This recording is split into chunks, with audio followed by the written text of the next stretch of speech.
Northgate exists so that every heart is healed, every family is made whole, and every nation transformed by the love of the Father. Every heart healed, every family made whole, every nation transformed by the love of the Father.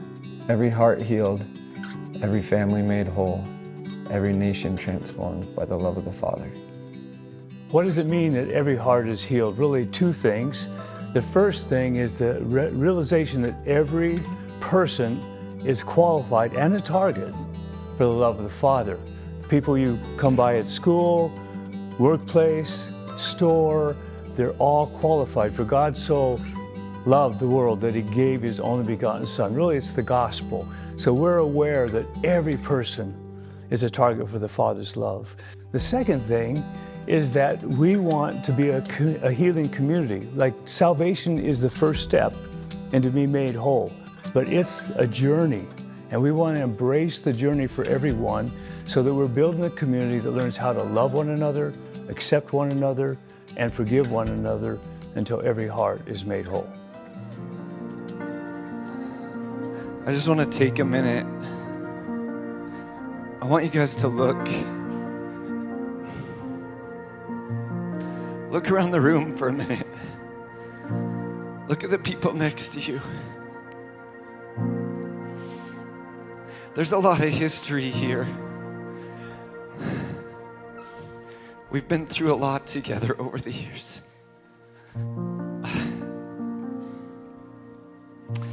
All week I've been thinking about the Israelites. And though we weren't in the desert, it's a little bit colder here. We've been nomads. But not anymore.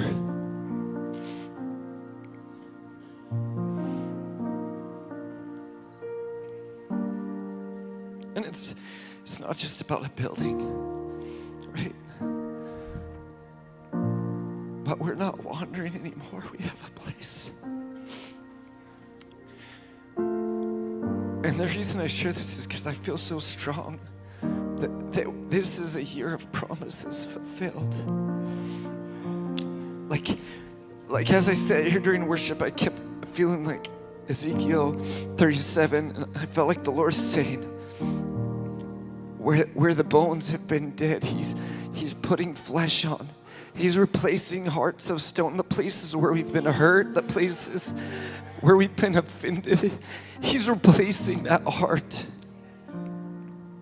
He's healing hearts, but you guys, He's breathing His life again.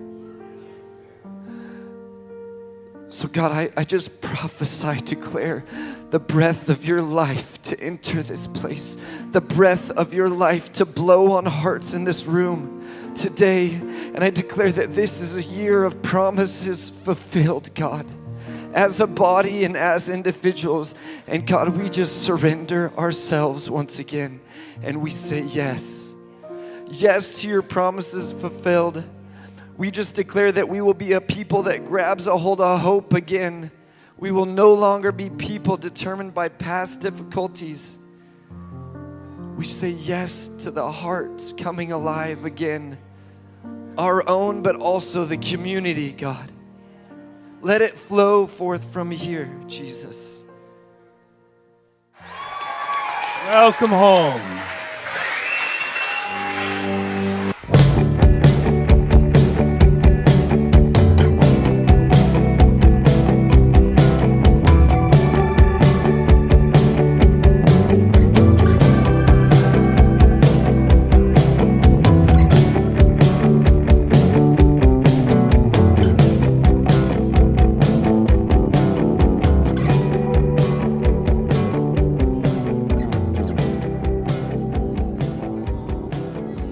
We believe that when a heart gets transformed, when a heart meets God, it doesn't just stop there.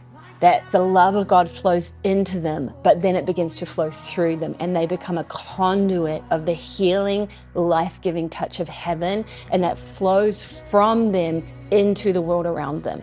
And we believe that the first place that begins to show up is into family. that marriages begin to come alive and get transformed, that parenting gets changed, that God gets put on the display in the way that we lead our homes, in the way that we lead our kids. And then from there, it goes out further, that whole healthy families begin to change the world.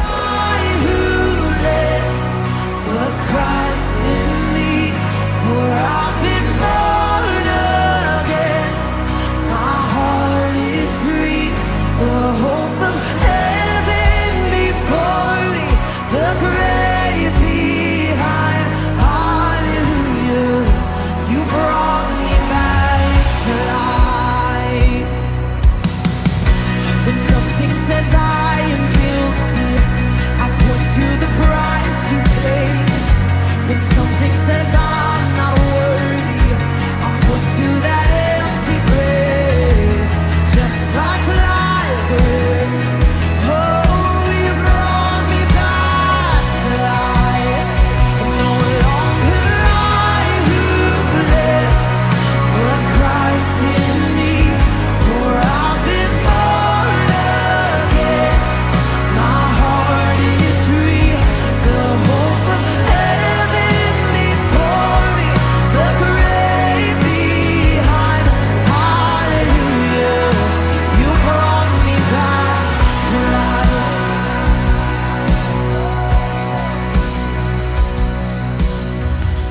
How can I begin to thank you for all that you've done? In Genesis 1:28 it says, "Then God blessed them, and God said to them, Be fruitful and multiply, fill the earth and subdue it, have dominion over it." And this is the original design. It goes from our hearts to our families and then to the world. This is God's original design, that to reach the nations, it would start with families made whole, and it would go to the nations. And then further in Matthew 28:18 it says, "All authority has been given to me in heaven and on earth. Go therefore and make disciples of all the nations, baptizing them in the name of the Father and of the Son and of the Holy Spirit." And so this is where he told us to go. He first came and transformed our own lives so that we could go and transform the nations. Just like he spoke to Abraham, "I have blessed you so that you may become a blessing." And this is his heart for us, that we would be blessed by him, transformed by him, so that we could go to the nations and the world around us, our workplaces, our jobs, our schools, knowing that the blessing we've received of transformation is the very blessing he wants to impart to the world around us. So we're called to go to the nations with the love of the Father.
Hey Northgate family, Gabriel here. Such a joy for me to share with you guys what God has done in 2022 because of your partnership. I kind of feel almost like Paul giving feedback. He does this in Philippians 1, and he says in verse 5, he speaks and he says, "Because of your partnership in the gospel from the first day until now." In our community, this church has been a part of that gospel story from we pioneered over the last 3 years till now. And guys, over this last year, we've seen 4,900 people decide to give their lives to Jesus. We've seen 797 physical healings, and we have seen more than 10,000 gospel seeds sown. What does that mean? It means that 10,000 plus people have face-to-face heard the good news of Jesus. And I want to tell you guys this is a part of your inheritance. This is a part of your story. Your partnership in the gospel is seeing nations touch together. This is your inheritance and who you are meant to be.